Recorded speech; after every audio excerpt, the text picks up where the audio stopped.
You see this gap behind me? To most people, it's just an eyesore.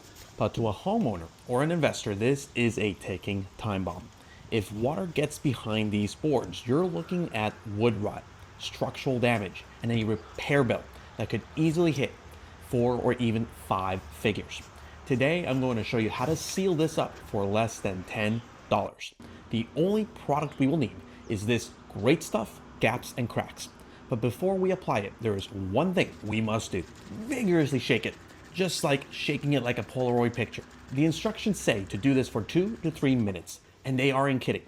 If the chemicals don't mix, the foam won't cure and it'll just turn into a sticky mess that never hardens.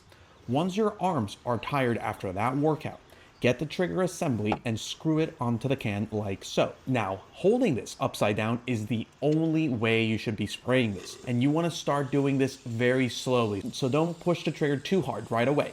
Incrementally apply pressure. And watch the tip of the straw. When you first squeeze, it's going to come out thin and watery. That's normal. Don't panic.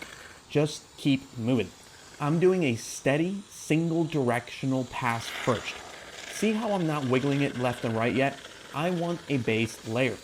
Once that layer is down, I come back with a slight left to right zigzag pattern.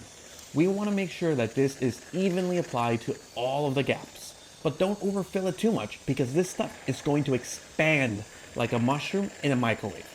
After doing the first pass, do you notice any obvious gap that is still visible? If yes, then apply a second pass. When doing so, push the straw into the wet foam before applying another layer. The reason for this is so that it expands from within, not simply on top of the first layer. It might look messy right now, like a science project gone wrong, but don't touch it. If you try to wipe wet foam, you will smear it all over and it will be a huge pain to clean afterwards. Just leave it alone for a bit.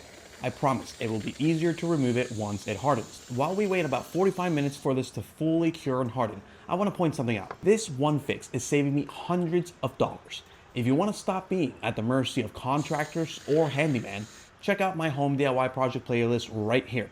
I've documented dozens of these easy, inexpensive, and DIY do-it-yourself friendly fixes that collectively have saved me thousands of dollars.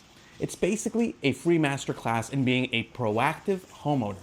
Definitely bookmark that and give it a watch after this video. Okay, now that we're fully cured and hardened, I'm going to take my Ryobi oscillating tool, one which I strongly recommend for all homeowners. It's one of my must-have tools. Step 1, the rough cut. I'm just taking off the blobs to start. This first pass isn't to get things looking perfect, it's just to remove the excess. So don't aim for perfection, just remove it. Step 2, the tactical flush cut. This is where we'll start making things look good. Start by keeping the blade perfectly parallel to the siding. If you angle it in, you'll gouge your wood. I'm going slow.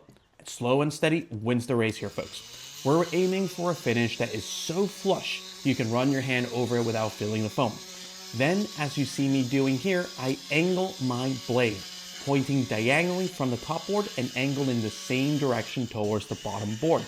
Then cut slowly to remove the foam without damaging the bottom board. And I just continued doing this pattern. Push the blade flush with the board at the bottom, cut all the way from left to right to loosen everything that's on that bottom board, and then cut diagonally from the top of the board down towards the board below, and then cut diagonally from the top of the board down towards the bottom board. This foam is incredibly easy to cut through, so you don't need to push hard at all. Instead, make sure you're pushing in very slowly and gently. And just repeat this entire process. Take your time with it. And at the end, this is the final result. Look at that transition, from a gaping hole to a sealed barrier.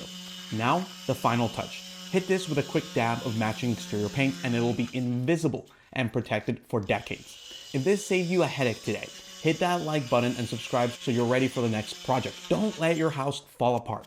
Proactively learn how to do projects worth doing yourself so when the need surfaces, you'll know exactly what to do and save money while doing it. Thanks for tuning in, folks, and I'll see you in the next one.